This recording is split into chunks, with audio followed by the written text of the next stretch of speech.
ലോകസ്ഥാപനത്തിന് മുമ്പേ നാം തന്റെ സന്നിധിയിൽ വിശുദ്ധരും നിഷ്കളങ്കരുമാകേണ്ടതിന് തിരഞ്ഞെടുത്ത പിതാവായ ദൈവത്തെ സ്തുതിക്കുന്നു, മഹത്വപ്പെടുത്തുന്നു. സകല കാലത്തിനു മുമ്പേ നമുക്ക് നിത്യജീവന്റെ വാഗ്ദത്തം ചെയ്ത നമ്മുടെ ദൈവം വാഴ്ത്തപ്പെട്ടവൻ. നമ്മുടെ പാപങ്ങൾക്ക് പരിഹാരമായി ക്രൂശിൽ മരിക്കുകയും തൻ്റെ മരണത്താൽ മരണത്തിൻ്റെ അധികാരിയായിരുന്ന പിശാചിനെ നീക്കി മരണഭീതിയിൽ ജീവപര്യന്തം അടിമകളായിരുന്ന നമുക്കൊക്കെ വിമോചനം കൽപ്പിച്ച നമ്മുടെ രക്ഷാനായകൻ യേശുക്രിസ്തുവിന്റെ നാമത്തിലുള്ള സ്നേഹവും വന്ദനവും ആദരവോടെ അറിയിക്കുന്നു. സ്തോത്രം. Praise God. He is the pioneer. നമ്മുടെ കർത്താവ് രക്ഷാനായകനാണ്. ആ പദത്തെക്കുറിച്ച് നമുക്ക് പിന്നീട് പഠിക്കാം. ഇപ്പോൾ ഞാനൊന്ന് പറഞ്ഞു എന്നേ ഉള്ളൂ. സ്തോത്രം. ഹീ ഈസ് ദ പയനിയർ, രക്ഷാനായകൻ, ക്യാപ്റ്റൻ ഓഫ് അവർ സാൽവേഷൻ. സ്തോത്രം. ആ കർത്താവ് നമ്മെ ജയത്തിൻ്റെ വഴികളിലൂടെ പൂർണ്ണ ജയത്തിലേക്ക് നടത്തിക്കൊണ്ടിരിക്കുന്നു എന്നത് നമുക്ക് ഈ ജഡത്തിൽ വസിക്കുമ്പോൾ പോലും സന്തോഷം തരുന്ന വസ്തുതയാണ്. ദൈവമായ കർത്താവ് നമ്മെ സഹായിക്കുമാറാകട്ടെ. ദൈവത്തിന് സ്തോത്രം. ആദ്യം പറയാൻ മറന്നുപോയി, നാളെ നമുക്ക് ക്ലാസ് ഉണ്ടാവില്ല. ശ്രദ്ധിക്കുമല്ലോ, ഞാൻ ഗ്രൂപ്പിലിടുകയും ചെയ്തേക്കാം.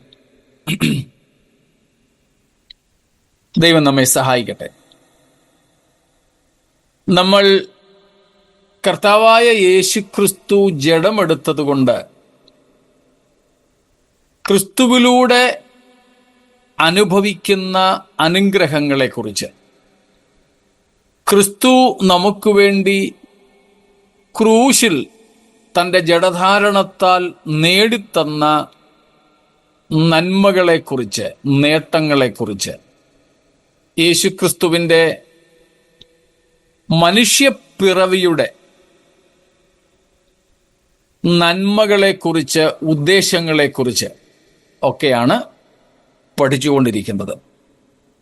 അതിനുള്ള വേദഭാഗം എബ്രായ ലേഖനം 2-ാം അധ്യായമാണ്. പ്രത്യേകിച്ച് 5 മുതൽ 18 വരെയുള്ള വാക്യങ്ങൾ. അതിൽ 5 തൊട്ട് 8 വരെ സാധാരണ മനുഷ്യനെക്കുറിച്ചും 9 മുതൽക്ക് നാം കാണുന്നത് യഥാർത്ഥ മനുഷ്യനായി നമുക്ക് മുമ്പിൽ വെളിപ്പെട്ട യേശുക്രിസ്തുവിനെ കുറിച്ചും, ആ ക്രിസ്തുവിലൂടെ 5 മുതൽ 8 വരെയുള്ള വാക്യങ്ങളിൽ പറയപ്പെട്ടിരിക്കുന്ന മനുഷ്യന് ലഭിക്കുന്ന നന്മകളെക്കുറിച്ചുമാണ്. മനസ്സിലാക്കാൻ പ്രയാസമില്ലല്ലോ. സ്തോത്രം.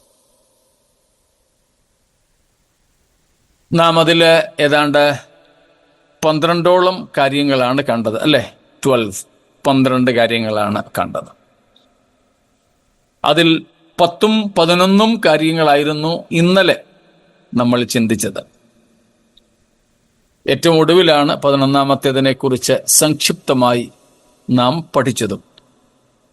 അതിൻ്റെ തലേ ദിവസം 12ാമത്തേതിനെ പറ്റി നമ്മൾ ചിന്തിക്കുകയുണ്ടായി. സ്തോത്രം.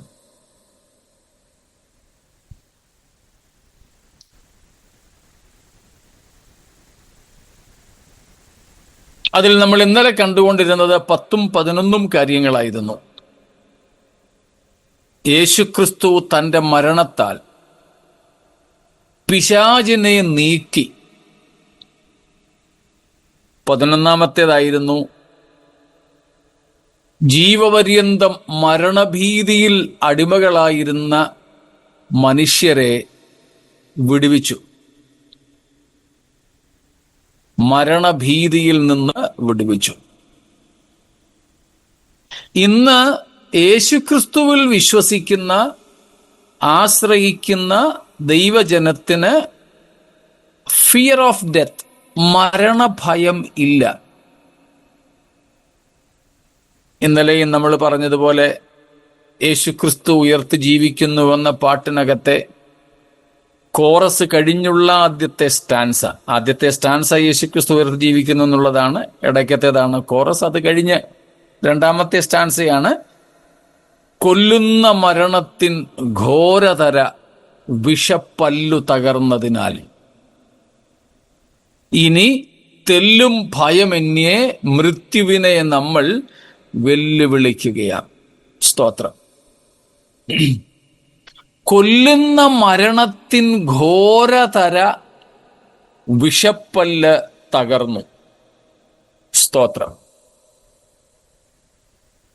നമ്മളെ പാട്ട് പാടുമ്പോൾ അർത്ഥം മനസ്സിലാക്കിയാണോ പാടുന്നതെന്ന് അറിയില്ല. ചിലരെങ്കിലും അർത്ഥം മനസ്സിലാക്കിയും കുറെ പേരെങ്കിലും മനസ്സിലാക്കാതെയും പാടുന്നുണ്ടാവും എന്നുള്ളതാണ് സത്യം. എന്തുവാ കൊല്ലുന്ന മരണത്തിൻ ഘോരതര വിഷപ്പല്ല് തകർന്നു എന്നൊക്കെ പറയുമ്പം സ്തോത്രം.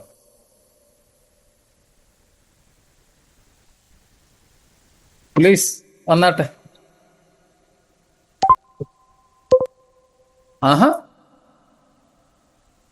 ആ വിഷപ്പല്ല് തകർന്നത് കൊണ്ട് ആ ഫിയർ ഓഫ് ഡെത്ത് മാറുന്നത്. അപ്പോൾ ആ വിഷപ്പല്ല് എന്താണ്?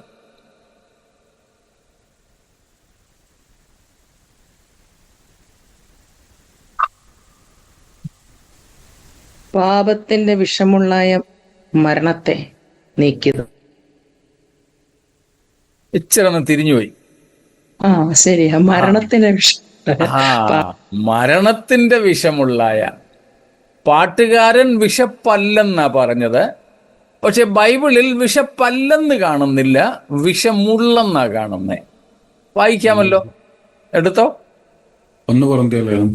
യെസ്, 1 കൊരിന്ത്യർ 15-ാമത്തെ അധ്യായം 55-ഉം 56. ഹേ മരണമേ, നിന്റെ ജയം എവിടെ? ഹേ മരണമേ, നിന്റെ വിഷമുള്ള എവിടെ? മരണത്തിന്റെ വിഷമുള്ള പാപം, പാപത്തിന്റെ ശക്തിയോ ന്യായപ്രമാണം. അടുത്ത വാക്യം കൂടെ നമ്മുടെ കർത്താവായ യേശു, നമ്മൾ മുദ്രാവാക്യം വിളിക്കുന്നതാ. വായിച്ചോ സുജയ്. 57. നമ്മുടെ കർത്താവായ യേശുക്രിസ്തു മുഖാന്തരം നമുക്ക് ജയം നൽകുന്ന ദൈവത്തിന് സ്തോത്രം. സ്തോത്രം. ഹേ മരണമേ, നിന്റെ ജയം എവിടെ? നിന്റെ വിഷമുള്ളെവിടെ? മരണത്തിന്റെ വിഷമുള്ള, പാട്ടുകാരന്റെ ഭാഷയിൽ പറഞ്ഞാൽ വിഷപ്പല്ല്. എന്താണ്? പാപം. പാപത്തിന് ശക്തി എവിടെ നിന്ന് ലഭിക്കുന്നു? ദൈവത്തിന്റെ നിയമത്തിൽ നിന്ന്, ന്യായപ്രമാണത്തിൽ നിന്ന്. അതാണ് നമ്മൾ കഴിഞ്ഞ ദിവസങ്ങളിൽ കണ്ടുകൊണ്ടിരുന്നത്. യേശുക്രിസ്തു ക്രൂശിൽ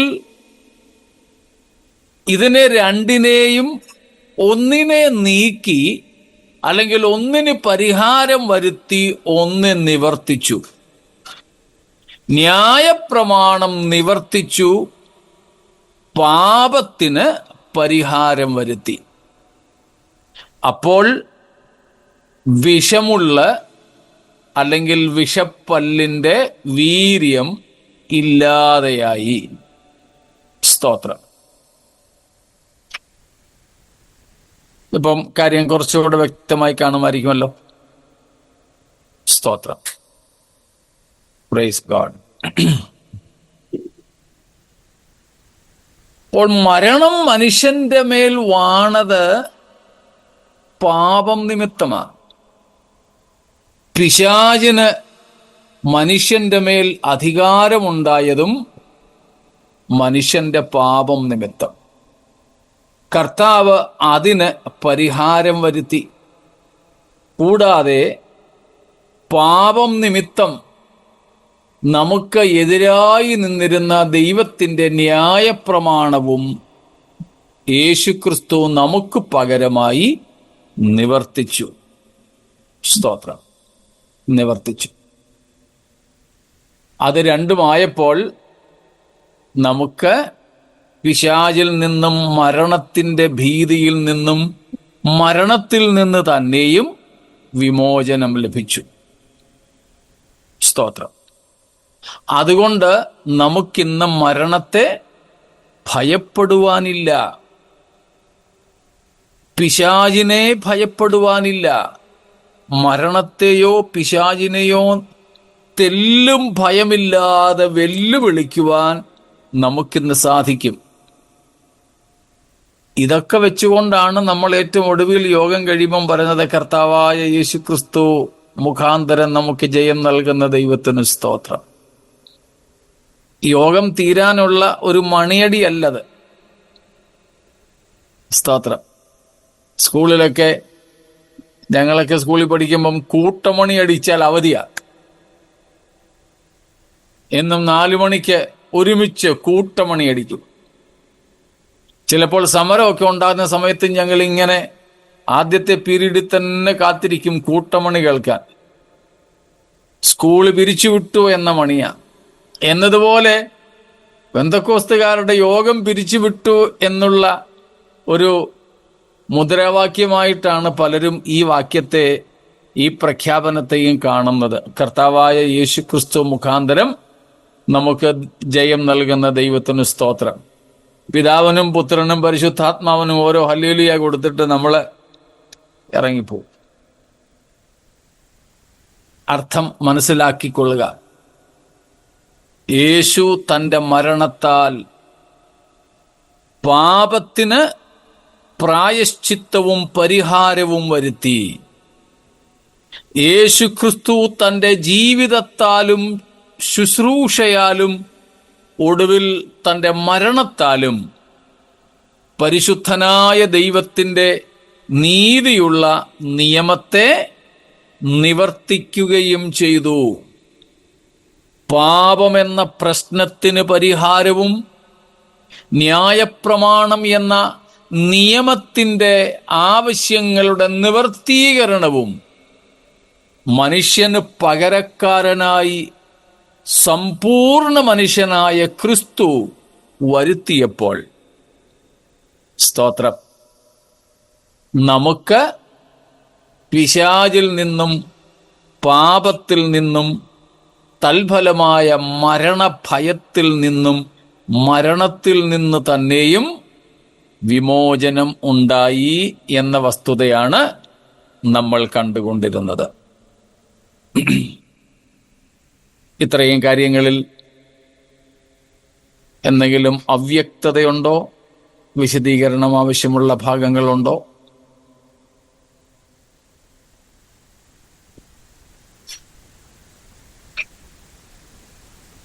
സ്തോത്രം.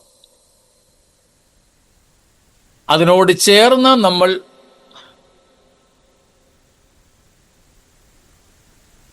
ചോദ്യമൊന്നുമില്ലല്ലോ. അതിനോട് ചേർന്ന് നമ്മൾ കണ്ടതായിരുന്നു കൊലോസ് ലേഖനം 2:15 വാക്യം. അവിടെ നമ്മൾ കണ്ടു യേശുക്രിസ്തു തൻ്റെ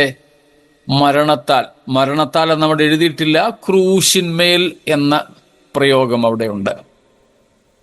വാഴ്ചകളെയും അധികാരങ്ങളെയും ആയുധവർഗം വെപ്പിച്ചു, ക്രൂശിൽ അവരുടെ മേൽ ജയോത്സവം കൊണ്ടാടി അവരെ പരസ്യമായ കാഴ്ചയാക്കി. സ്തോത്രം.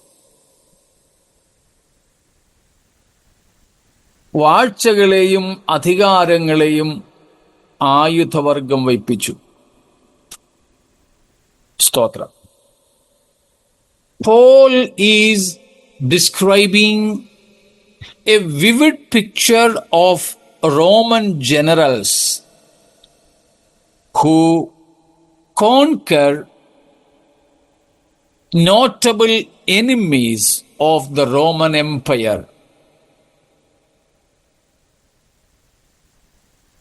ആ കാര്യത്തിൻ്റെ വിശദീകരണം മൊത്തം തരാനായിട്ട് സാധ്യമല്ല, ചുരുക്കമായിട്ട് ആ കാര്യം പറയാം. ഇതേ വിഷയം തന്നെയാണ് 2 കൊരിന്ത്യർ 2:14-15 വാക്യങ്ങളിലും പൗലോസ് പറയുന്നത്.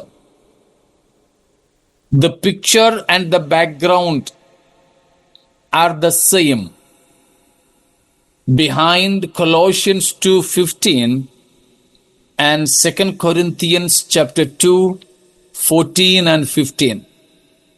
2 കൊരിന്ത്യർ 2:14-15 വാക്യങ്ങളിലും കൊലോസിയർ 2:15 ഒരേ ചിത്രമാണ്, ഒരേ പശ്ചാത്തലമാണ് പൗലോസിനുള്ളത്.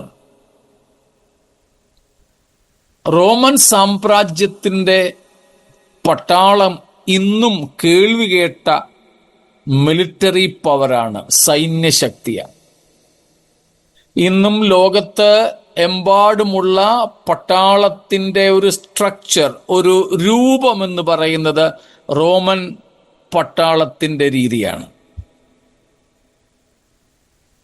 ലോക സൈന്യവ്യൂഹങ്ങളിൽ ഏറ്റവും പേരുകേട്ടവരാണ് റോമൻ പടയാളികൾ.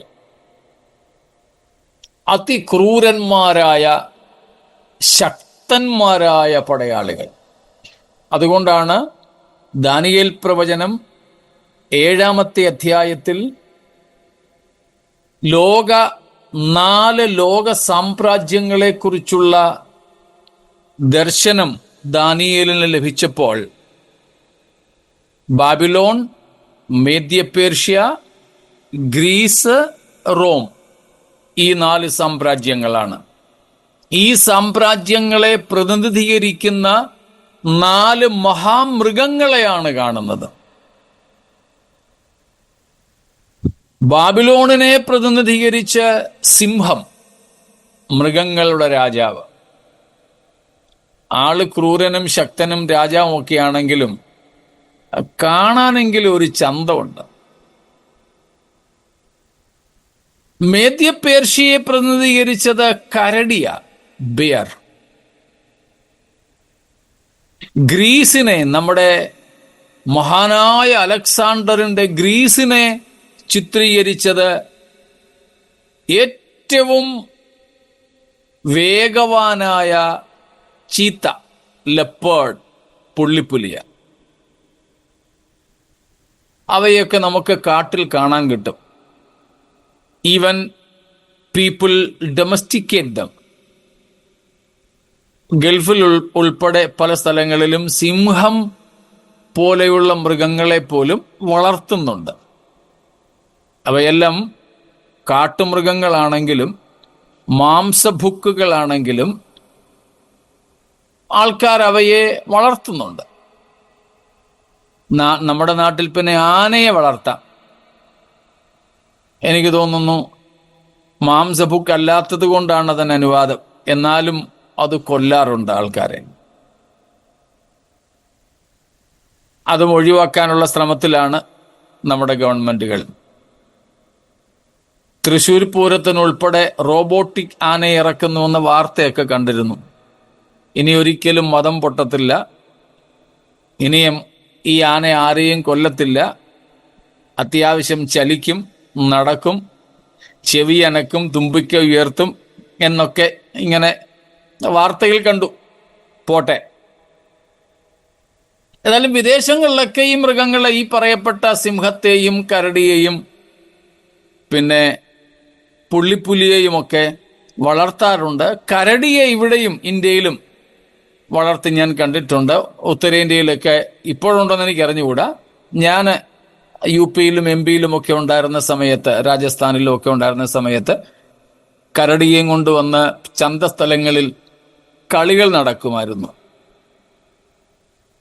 കരടികളുമായിട്ട് മല്ലയുദ്ധം ചെയ്യുന്ന പെഹൽവാൻമാർ രാജസ്ഥാൻ തുടങ്ങിയ സ്ഥലങ്ങളിൽ ഉണ്ടായിരുന്നു.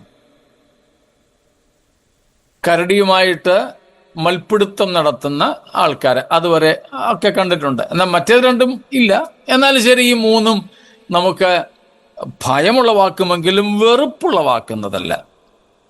എന്നാൽ റോമനെ ചിത്രീകരിക്കുന്നതായിട്ട് ദാനിയേൽ 7-ാം അധ്യായത്തിൽ പ്രവാചകനായ ദാനിയേൽ കണ്ട മൃഗം,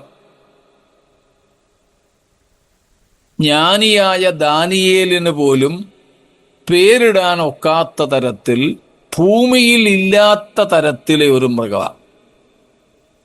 അതിനെ ദാനിയേൽ എങ്ങനെയാ വിളിക്കുന്നത്? ഘോരവും ഭയങ്കരവും അതിബലവുമുള്ള. കണ്ടോ, ഘോരവും ഭയങ്കരവും അതിബലമുള്ളതുമായ മൃഗം. അതിന്റെ വിശേഷത കണ്ടോ, പല്ലുകൾ അതിൻ്റേത് ഇരുമ്പ് കൊണ്ടുള്ളതാണ്. അതുപോലെ തന്നെ കൊമ്പുകളും. 7-ാം അധ്യായത്തിന്റെ 4 മുതൽക്കുള്ള വാക്യങ്ങളിലാണ്. Daniel 7:4 following. റോമിനെ പ്രതിനിധീകരിക്കുന്ന ഒരു മൃഗത്തിന്റെ ചിത്രം ദാനിയേലിന് ദൈവം കൊടുത്തതാണ്. അപ്പോൾ അതിൽ നിന്ന് തന്നെ റോമ ഗവൺമെന്റിന്റെ പ്രകൃതം, അവരുടെ ഇടപെടിയിലെ ശക്തി ഒക്കെ മനസ്സിലാകും. ഇരുമ്പ് പോലെ ബലമുള്ളത്, ക്രൂരമായത്, ഒരു ദയയും കാണിക്കാത്തത്. റോമൻ പട്ടാളവും റോമൻ നിയമങ്ങളും അങ്ങനെയായിരുന്നു. അതുകൊണ്ടാണ് ക്രൂശീകരണം എന്ന രീതി പണ്ടേ മേദ്യപേർഷ്യക്കാരെ കണ്ടുപിടിച്ചതാണെങ്കിലും അതിനെ ഇത്രയും പ്രാബല്യത്തിൽ വരുത്തിയത് റോമക്കാരാ. നമ്മുടെ കർത്താവായ യേശു ഉൾപ്പെടെയുള്ള എത്രയെത്രയോ പേർക്ക് ക്യാപിറ്റൽ പണിഷ്മെന്റ്, വധശിക്ഷ നൽകിയത് ക്രൂശീകരണം എന്ന അതിക്രൂരമായ രീതിയിലാണ്. ആ റോമൻ പടയാളികൾ റോമ സാമ്രാജ്യത്തിൻ്റെ വൈരികളെ, എതിർ രാജാക്കന്മാരെ കീഴ്പ്പെടുത്തി കഴിഞ്ഞിട്ട് ഈ ജനറൽമാർക്ക്, പട്ടാള മേധാവികൾക്ക് കരുത്തു പകരാൻ, അവരെ മാനസികമായും കൂടെ ഒന്ന് ഉത്സാഹിപ്പിക്കാൻ റോമൻ ഭരണകൂടം ഒരനുവാദം കൊടുത്തിരുന്നു. ഇങ്ങനെ ശത്രുക്കളെ ജയിച്ചടക്കുന്ന പട്ടാള ജനറൽമാർക്ക്, മേധാവികൾക്ക് ഒരു പ്രത്യേക രീതിയിൽ റോമൻ പട്ടണത്തിലൂടെ, റോമാ നഗരത്തിലൂടെ ഒരു പ്രൊസഷൻ,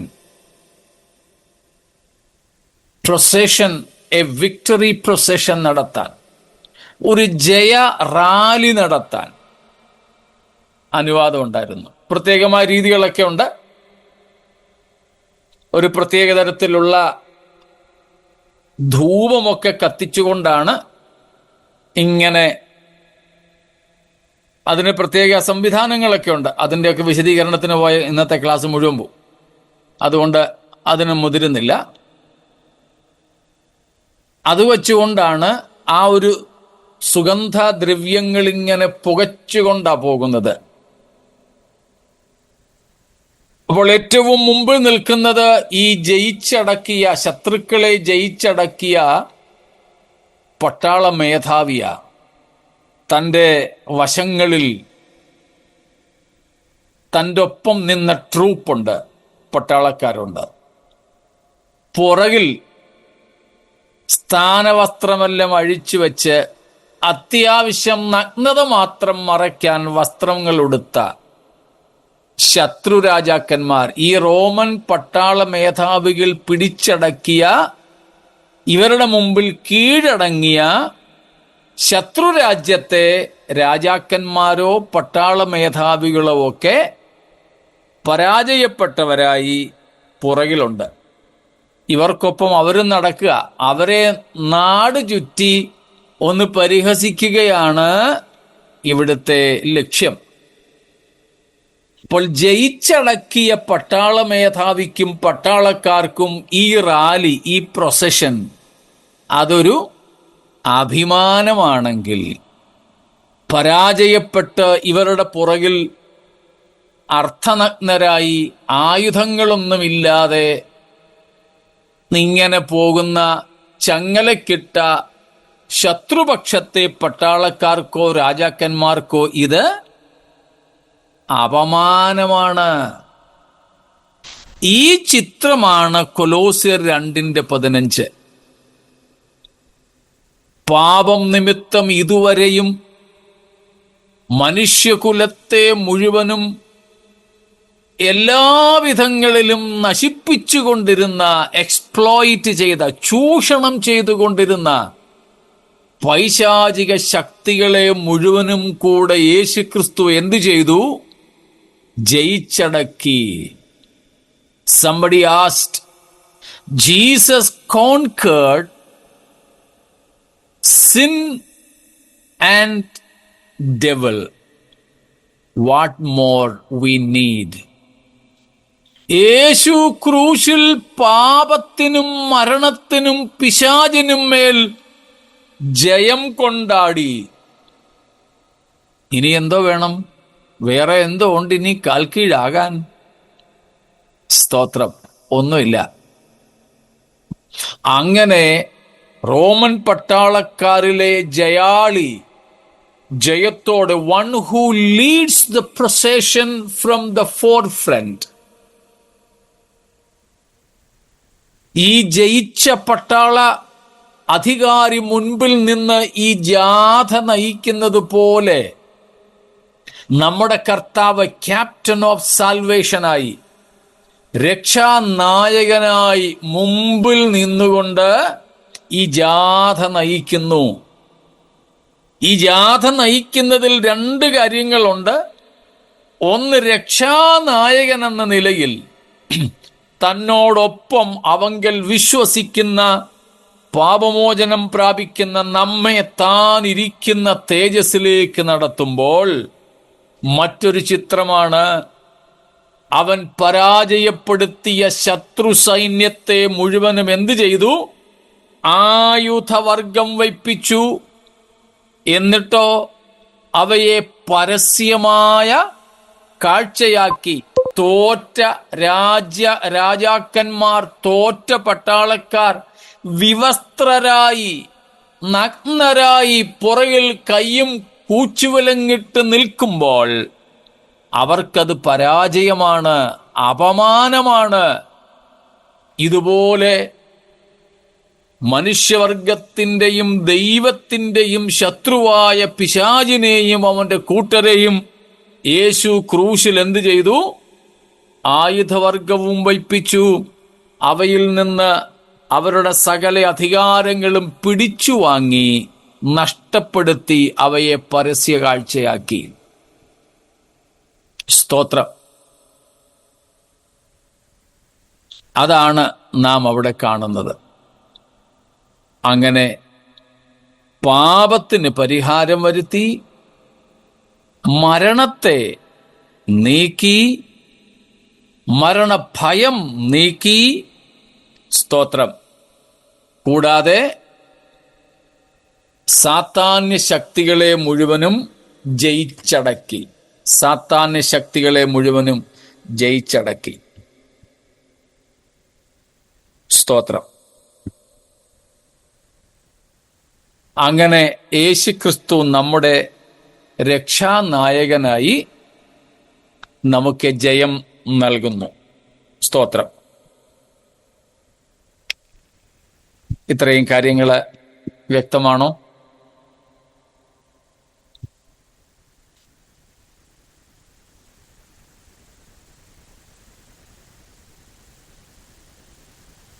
എന്തെങ്കിലും ചോദ്യങ്ങൾ ഇതുവരെ ഉള്ളതിൽ?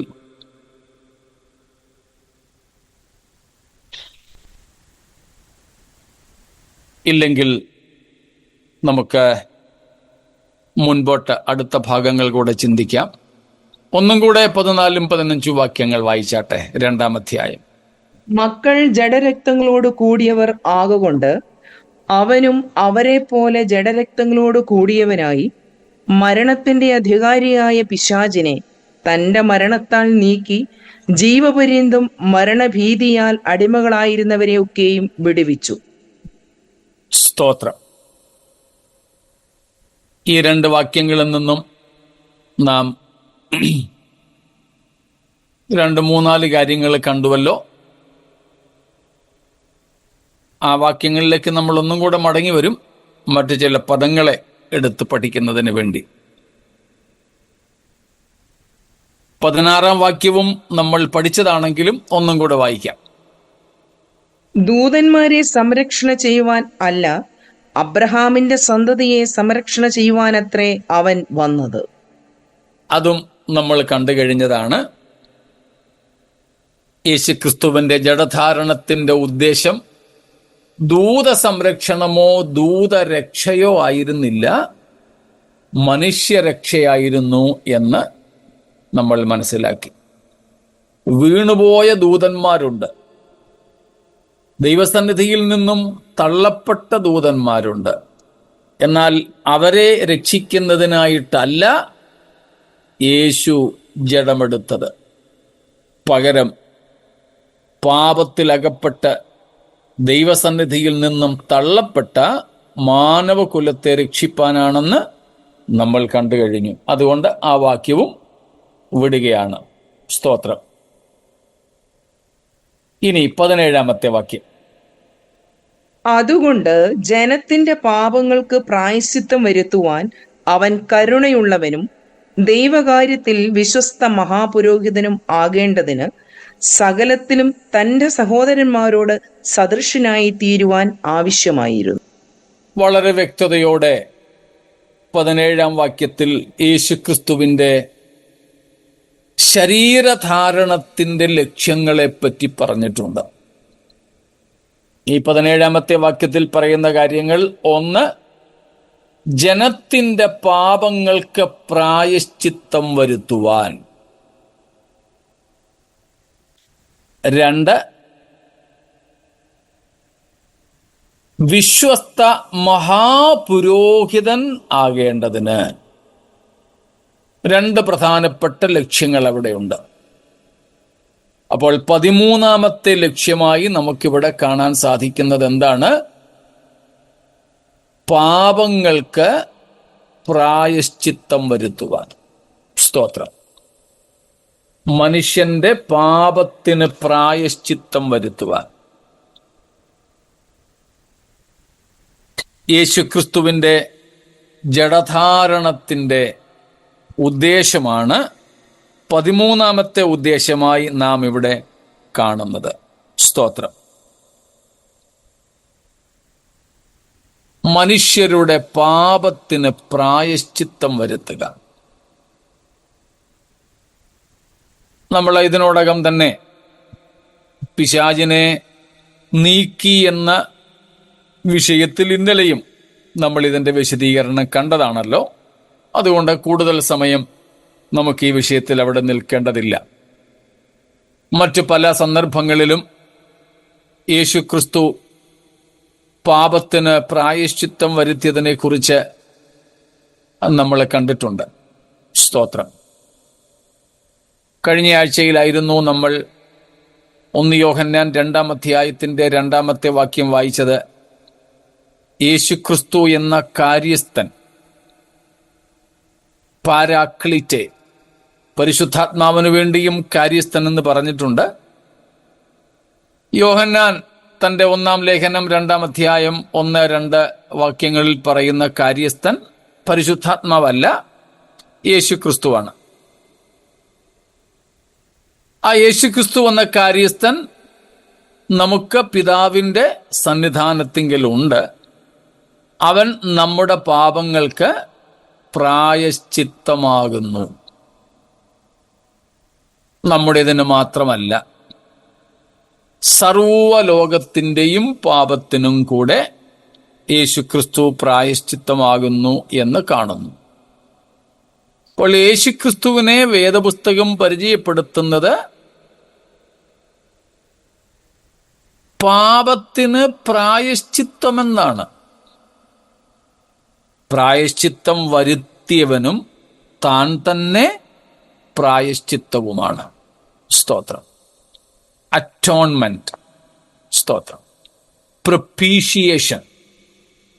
ആ പദങ്ങളിലും നമ്മൾ പിന്നീട് ഒന്നും കൂടെ എടുത്ത് പഠിക്കുന്നത് കൊണ്ട് ആ പദങ്ങളുടെ വിശദീകരണങ്ങളിലേക്ക് ഇപ്പോൾ പോകുന്നില്ല. സ്തോത്രം.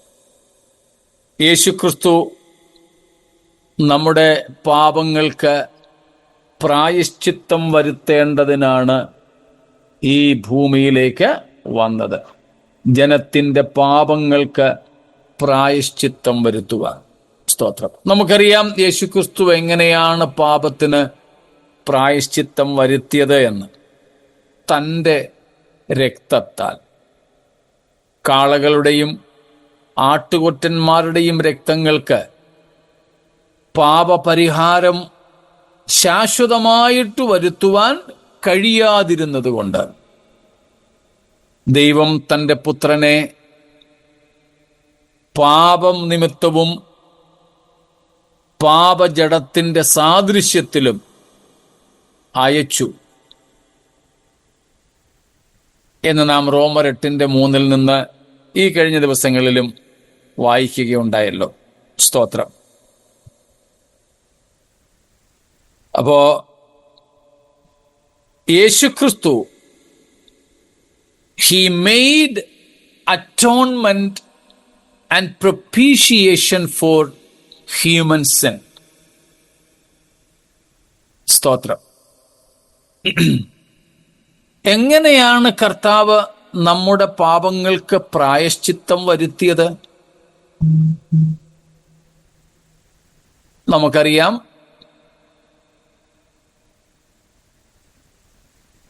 തൻ്റെ രക്തത്താൽ. അല്പവും കൂടെ വിശദീകരിച്ചാൽ, പാപത്തിൻ്റെ ശിക്ഷ മുഴുവനും സ്വയം ഏറ്റെടുത്തുകൊണ്ട്. സ്തോത്രം. ഇന്നലെയും നമ്മൾ കണ്ടു, പാപം ചെയ്യുന്ന ദേഹി മരിക്കണം എന്നതാണ് ദൈവത്തിൻ്റെ വിധി. മരിക്കണം.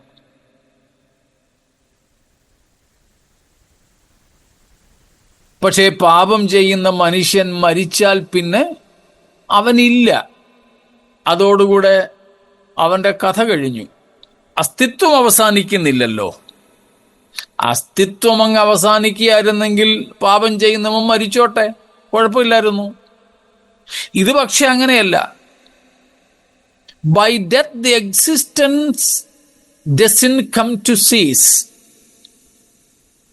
but it is God's order, verdict, that the penalty of sin is death. That death is not only the physical death, but eternal death. Eternal death. And therefore, if God would punish man with the penalty of sin, no creature would sustain. No creature, no man. But when the righteousness of God demands an actual ransom for human sin, the love of God, on the other hand, pleads to save the perishing man.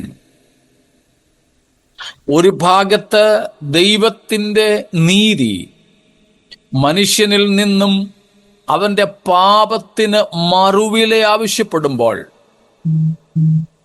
മറുഭാഗത്ത് ദൈവത്തിൻ്റെ സ്നേഹം ഈ നിത്യശിക്ഷാവിധിക്ക് നിയമിക്കപ്പെട്ട മനുഷ്യനെ ഏതു വിധേനയും രക്ഷിക്കുന്നതിനായിട്ട് ആഗ്രഹിക്കുന്നു. ഇന്നലെയും നമ്മളത് കണ്ടതാണ്. Meeting together of God's righteousness and his love. ദൈവത്തിൻ്റെ നീതിയും സ്നേഹവും തമ്മിൽ സന്ധിക്കുന്ന ആ മനോഹര കാഴ്ച നമ്മൾ ഇന്നലെയും കണ്ടു. സ്തോത്രം. അപ്പോൾ ദൈവത്തിന്റെ നീതി മനുഷ്യനിൽ നിന്ന് പാപത്തിന്റെ മറുവില ആവശ്യപ്പെടുന്നു. പക്ഷേ മറുവില കൊടുക്കുവാൻ മനുഷ്യന് കഴിവില്ല. ആ ശിക്ഷയായ മരണം ഏറ്റെടുത്താൽ അവൻ എന്നേക്കുമായി നഷ്ടപ്പെടുകയാണ്. ദൈവത്തിൽ നിന്നും ഒരിക്കലും ദൈവത്തോട് ഇനി അടുക്കുവാൻ കഴിയാത്തതുപോലെ വേർപെടുകയാണ്. അവനെ ഏതു വിധേനയും രക്ഷിക്കുവാൻ സ്നേഹവാനായ ദൈവത്തിന് ആഗ്രഹമുണ്ട്. അപ്പോഴാണ് ഞാൻ മറുവില കൊടുക്കാം എന്നും പറഞ്ഞുകൊണ്ട് ദൈവം മനുഷ്യനായി ഭൂമിയിലേക്ക് വരുന്നത്. അതിൻ്റെ ആദ്യ പ്രധാന ഭാഗമായി നമ്മുടെ എല്ലാവരുടെയും പാപം നമ്മുടെ കർത്താവ് തൻ്റെ മേൽ ഏറ്റെടുത്തു. പിതാവ് നമ്മുടെയൊക്കെ പാപങ്ങൾ, അകൃത്യങ്ങൾ, അധർമ്മങ്ങൾ പുത്രന്റെ മേൽ ചുമത്തി. സ്തോത്രം. പുത്രന്റെ മേൽ ചുമത്തി. Praise God.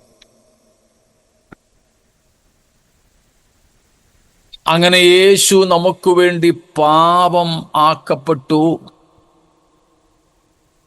എന്നിട്ട് നമ്മുടെ മേൽ വരേണ്ടിയിരുന്ന, പാപി സഹിക്കേണ്ടിയിരുന്ന മുഴുവൻ ശിക്ഷാവിധികളും യേശു തൻ്റെ ജഡശരീരത്തിൽ മേൽ ഏറ്റെടുത്തു.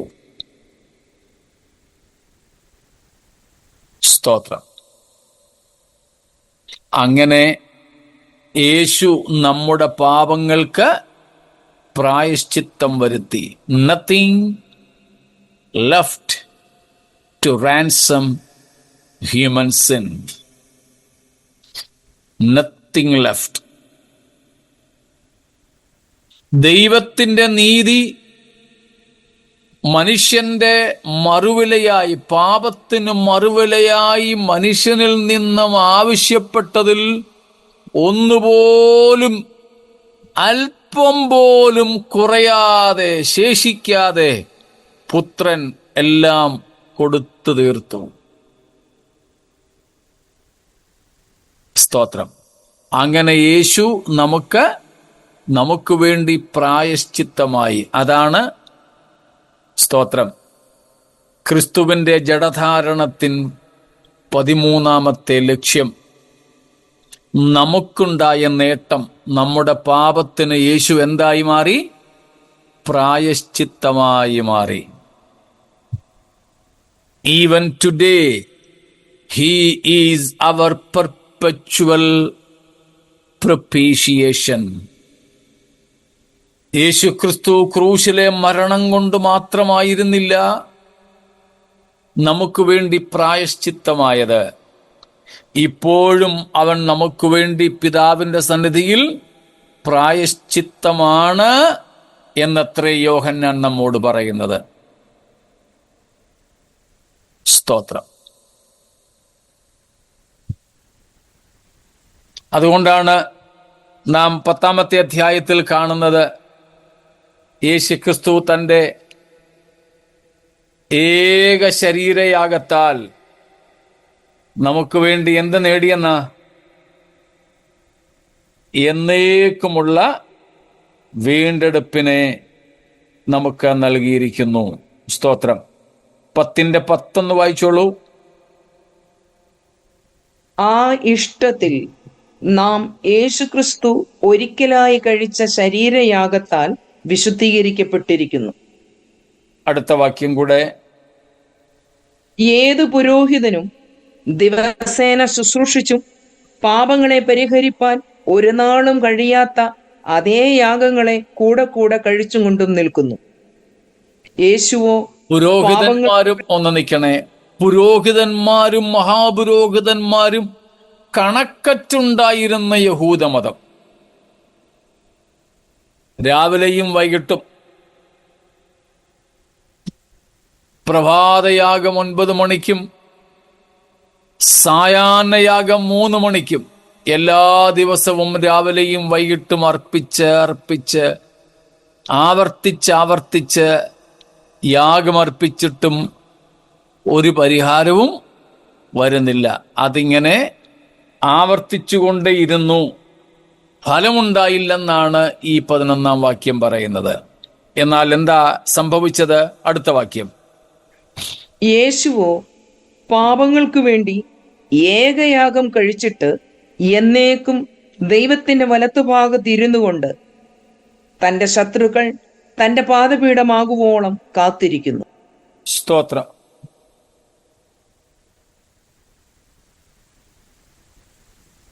യഹൂദ പുരോഹിതന്മാർക്കും രാവിലെയും വൈകിട്ടും 7 ദിവസവും ഇങ്ങനെ യാഗം കഴിക്കുക, ആവർത്തിക്കുന്നതല്ലാതെ പ്രയോജനമൊന്നുമില്ല. എന്നാൽ ഇവിടെ യേശു ജഡത്തിൽ വെളിപ്പെട്ടു. സ്തോത്രം. എത്ര യാഗം കഴിച്ചു? ഏകയാഗം. എന്ത് നേടി? നാം അവിടെ കണ്ടല്ലോ. സ്തോത്രം. 12-ാമത്തെ വാക്യത്തിൽ എന്നേക്കും ഉള്ള വീണ്ടെടുപ്പ്. അതാണ് നാം 10-ാമത്തെ വാക്യത്തിലും വായിച്ചത്. യേശു ക്രിസ്തു ഒരിക്കലായി കഴിച്ച ശരീരയാഗത്താൽ നാം വിശുദ്ധീകരിക്കപ്പെട്ടിരിക്കുന്നു. പാപത്തിന്റെ പരിഹാരം വരുത്തി. പ്രായശ്ചിത്തം എന്നതിൻ്റെ അർത്ഥം ഇവിടെ തൽക്കാലത്തേക്ക് നമുക്ക് പരിഹാരമെന്ന് കാണാം. മനുഷ്യന്റെ പാപത്തിന് പരിഹാരമുണ്ടാക്കി. സ്തോത്രം.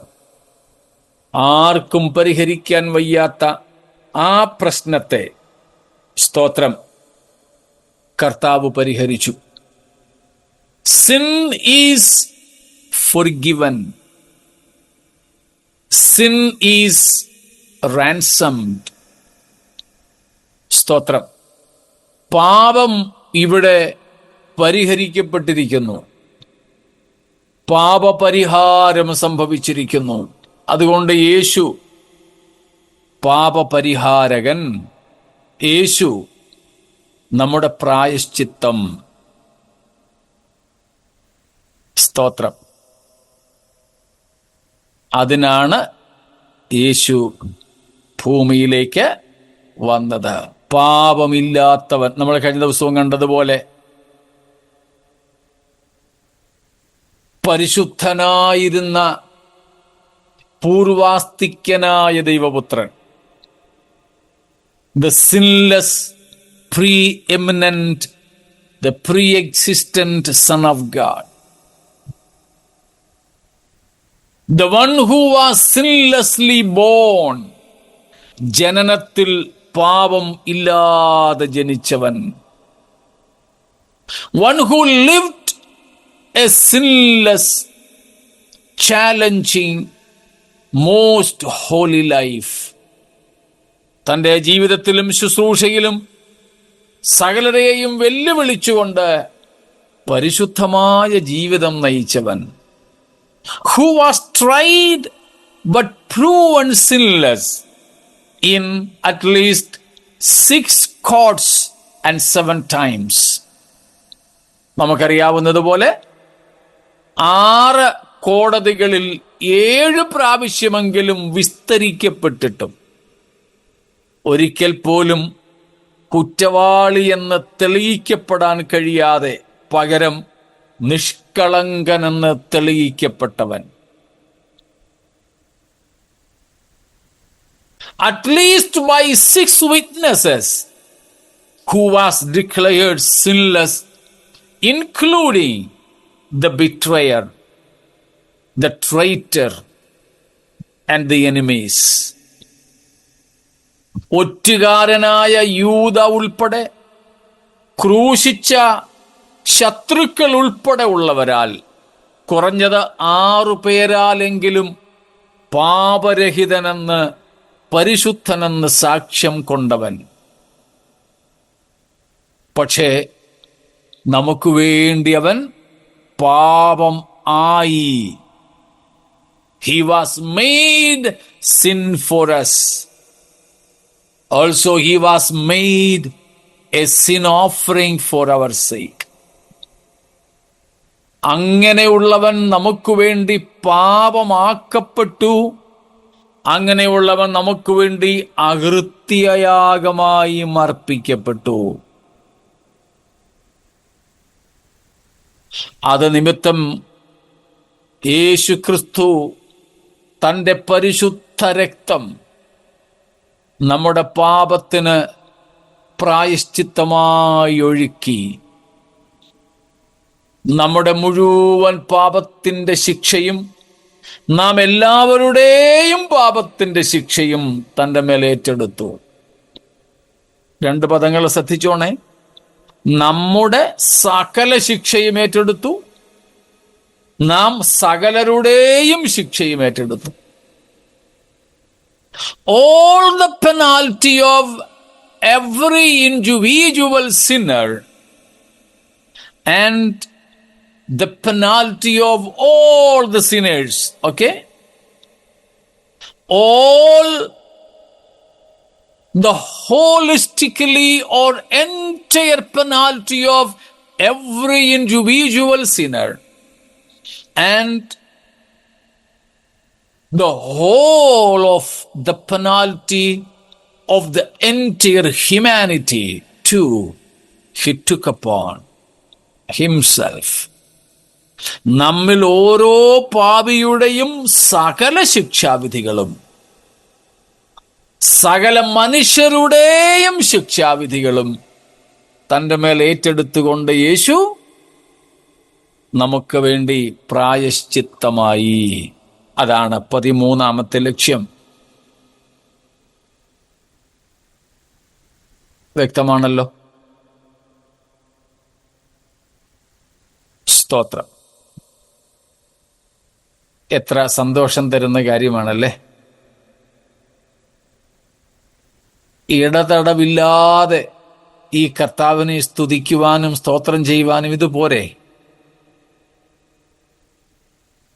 സ്തോത്രം. ഇഹത്തിലോ പരത്തിലോ ലഭിക്കാൻ പോകുന്ന നന്മകളെക്കുറിച്ചുള്ള യാതൊരു വർത്തമാനവും നമുക്ക് വേണ്ടല്ലോ. ഇതൊക്കെ നമ്മൾ അറിഞ്ഞാൽ ദൈവത്തിന് സ്തോത്രം ചെയ്യാനായിട്ട്. ഇവയൊക്കെ നിമിത്തം വേണം നാം ദൈവത്തെ മഹത്വീകരിപ്പാൻ. ഇതൊക്കെ കേൾക്കുമ്പോൾ വേണം നാം ആത്മാവിലാകാൻ, നമ്മുടെ ഉള്ളം ഉരുകാൻ, നമ്മുടെ കണ്ണ് നിറയാൻ, നനയാൻ, നമ്മുടെ ഹൃദയം വിതുമ്പുവാൻ, നമ്മുടെ കൈകൾ കൂപ്പുവാൻ, തിരുമുമ്പാകെ നമ്മുടെ ശിരസ്കരായി സ്തോത്രം സാഷ്ടാംഗം പ്രണമിക്കുവാൻ. സ്തോത്രം. ഇത് മതി. ഞാൻ നിന്നെ അനുഗ്രഹിക്കാൻ പോകുന്നെന്നും വലിയ വിടുതലിന്റെ രാത്രിയാണെന്നും ഒന്നും നമുക്ക് കേൾക്കണ്ട. അതൊന്നുമില്ലാതെ നമുക്കിത് മതി. ഈ ഒരു ഓർമ്മ മതി. കുരിശിന്റെ ചുവട്ടിൽ നിന്നും നാം പോകില്ല.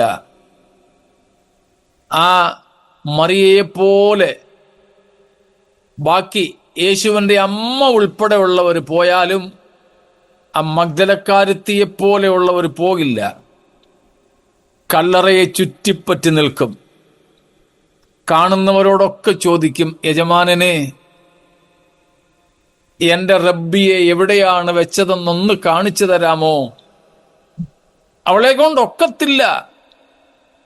മരിച്ചു കിടക്കുന്ന ഒരു പുരുഷനെ പൊക്കിയെടുത്തോണ്ട് പോകാൻ ഈ സ്ത്രീക്ക് പറ്റില്ല. എന്നാലും അവളുടെ ആഗ്രഹം പറയുന്നത് കേട്ടോ, ഒന്ന് കാണിച്ചതാ, അവനെ എവിടെയാ വെച്ചത്, ഞാൻ അവനെ എടുത്തുകൊണ്ട് പോയിക്കൊള്ളാം.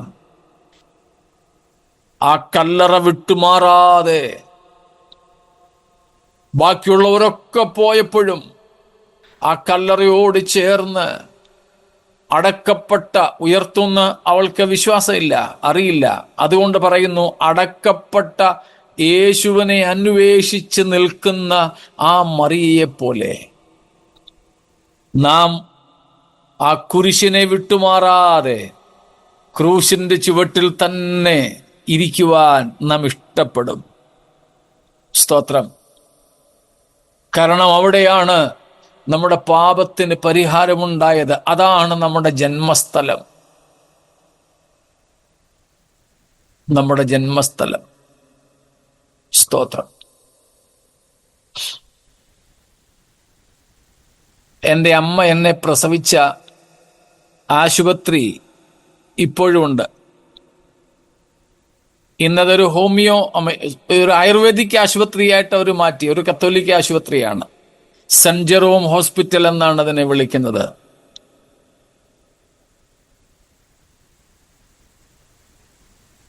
ഇന്നും ഞാൻ അതുവഴിയൊക്കെ പോകുമ്പോൾ മക്കളോട് പറയാറുണ്ട്, മോനെ, പപ്പ ഇവിടെയാണ് ജനിച്ചത്.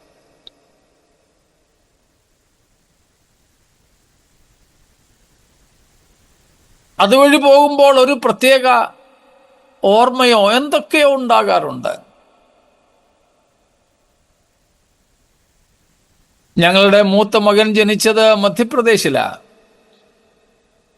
അവൻ ഇപ്പോഴും പറയും, ഞാൻ മധ്യപ്രദേശുകാരനാ. അവൻ മധ്യപ്രദേശ് എന്ന് കേൾക്കുന്നത്, പ്രത്യേകിച്ച് സാരണി എന്ന സ്ഥലം കേൾക്കുന്നത് അവന് ഭയങ്കര ആവേശമാണ്. അവിടെ പോകാൻ അവൻ ഏറെ ഇഷ്ടപ്പെടുന്നു.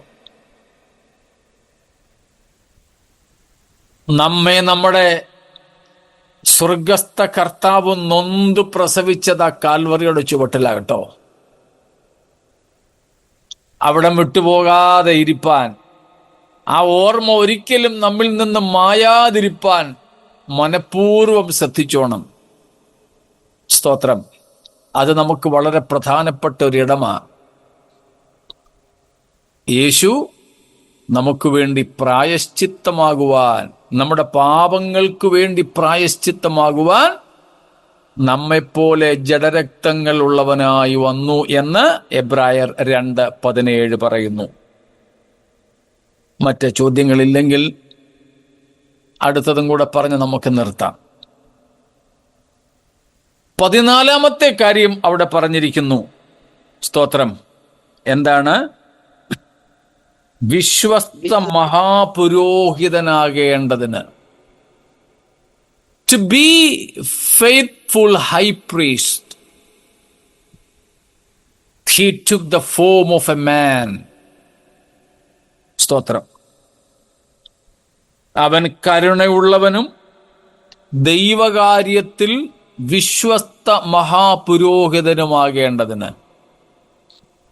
സ്തോത്രം. Jesus took the human form that he may be a merciful and faithful high priest in everything pertaining to God. നമ്മോട് കരുണയും വിശ്വസ്തതയുമുള്ള മഹാപുരോഹിതനാകുവാൻ യേശു ജഡമെടുത്തു. അതുകൊണ്ട് നമുക്ക് യേശുവിനെ മഹാപുരോഹിതനെന്ന് കാണാം. നമ്മൾ പണ്ട് പറഞ്ഞിട്ടുള്ള ഒരു പ്രസ്താവന ഞാൻ ആവർത്തിച്ചോട്ടെ. When Jesus died on the cross, he was at a time the high priest who offered the sin offering or the sacrifice, and also the very sacrificial lamb offered for our sake. Both the high priest and the sacrificial animal. യേശു ക്രൂശിൽ മരിച്ചപ്പോൾ നമ്മുടെ പാപ പരിഹാരത്തിന് വേണ്ടി അർപ്പിക്കപ്പെട്ട യാഗമൃഗവും ആ യാഗം അർപ്പിച്ച മഹാപുരോഹിതനുമായിരുന്നു യേശു. രണ്ടും ഒരേ സമയത്ത്. നമുക്ക് വേണ്ടി അർപ്പിക്കപ്പെട്ട യാഗമൃഗവും യേശുവായിരുന്നു. അർപ്പിച്ച മഹാപുരോഹിതനും യേശുവായിരുന്നു. Jesus was at a time the sacrificial lamb and the high priest offering the sacrifice. He still continues to be the high priest. ഇന്നും അവൻ നമുക്ക് വേണ്ടി വിശ്വസ്ത മഹാപുരോഹിതനായി തുടരുന്നു. യേശു മനുഷ്യനായി വന്നില്ലായിരുന്നെങ്കിൽ നമുക്ക് വേണ്ടി മഹാപുരോഹിത വൃത്തി ചെയ്യാൻ യേശുവിന് ന്യായമായ അവകാശം ഇല്ലാതെ വന്നേനെ. എന്നാൽ യേശു മനുഷ്യപുത്രനായി വന്നതുകൊണ്ട്, ജഡമെടുത്തതുകൊണ്ട്, നമ്മോട് താദാത്മ്യപ്പെട്ടതുകൊണ്ട് പിതൃസന്നിധിയിൽ നമ്മെ പ്രതിനിധീകരിക്കുവാൻ യോഗ്യനാണ്. സ്തോത്രം. യേശു നമുക്ക് വേണ്ടി മഹാപുരോഹിതനാകുവാൻ ജഡമെടുത്തു. സ്തോത്രം. മനുഷ്യനായതുകൊണ്ടാണ് നമുക്ക് വേണ്ടി പ്രായശ്ചിത്തം വരുത്തിയത്. വീണ്ടെടുപ്പിന്റെ നിയമം നമ്മൾ പഠിച്ചിട്ടുണ്ട്. ഇന്നലെയും നമ്മളതേപ്പറ്റി കണ്ടു. മനുഷ്യപുത്രനായതുകൊണ്ടാണ് ഇന്നും മഹാപുരോഹിതനായി നമുക്ക് വേണ്ടി ഇരിക്കുന്നത്. യേശു മനുഷ്യപുത്രനല്ലായിരുന്നെങ്കിൽ ഇത് രണ്ടും സാധിക്കത്തില്ലായിരുന്നു. യേശുവിന് തൻ്റെ ദൈവത്വത്തിൽ സാധിക്കാതിരുന്ന ചിലതുണ്ട്. അതാണ് യേശു തൻ്റെ മനുഷ്യത്വത്തിൽ നമുക്ക് വേണ്ടി സാധിപ്പിച്ചത്. അതിൽ രണ്ട് കാര്യങ്ങളാണ് ഇപ്പം നമ്മൾ പഠിച്ചത്. നമ്മുടെ പാപത്തിന് പ്രായശ്ചിത്തം വരുത്താൻ യേശുവിൻ്റെ ദൈവത്വത്തിൽ യേശുവിന് കഴിയില്ലായിരുന്നു. കാരണം നമ്മൾ കണ്ടു, വീണ്ടെടുക്കേണ്ടത് മനുഷ്യനെ ആയതുകൊണ്ട്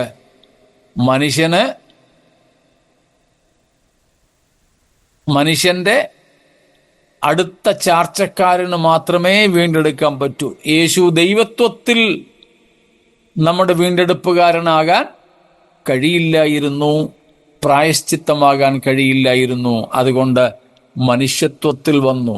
രണ്ട്, യേശുവിന് തൻ്റെ ദൈവത്വത്തിൽ നമ്മുടെ മഹാപുരോഹിതനാകാൻ കഴിയില്ല. കാരണം ആർക്കു വേണ്ടിയാണോ മഹാപുരോഹിതനായിരിക്കുന്നത്, മഹാപുരോഹിതൻ അവരുടെ ഇടയിൽ നിന്നും എടുക്കുന്നവനായിരിക്കണം.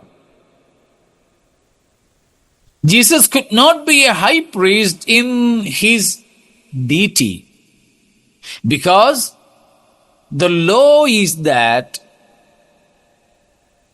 if a high priest should represent a particular sect of people, he must be chosen from among them. അവരുടെ ഇടയിൽ നിന്നും തിരഞ്ഞെടുക്കപ്പെടുന്നവന് മാത്രമേ അവർക്ക് വേണ്ടി മഹാപുരോഹിതനായിരിക്കാൻ സാധിക്കൂ.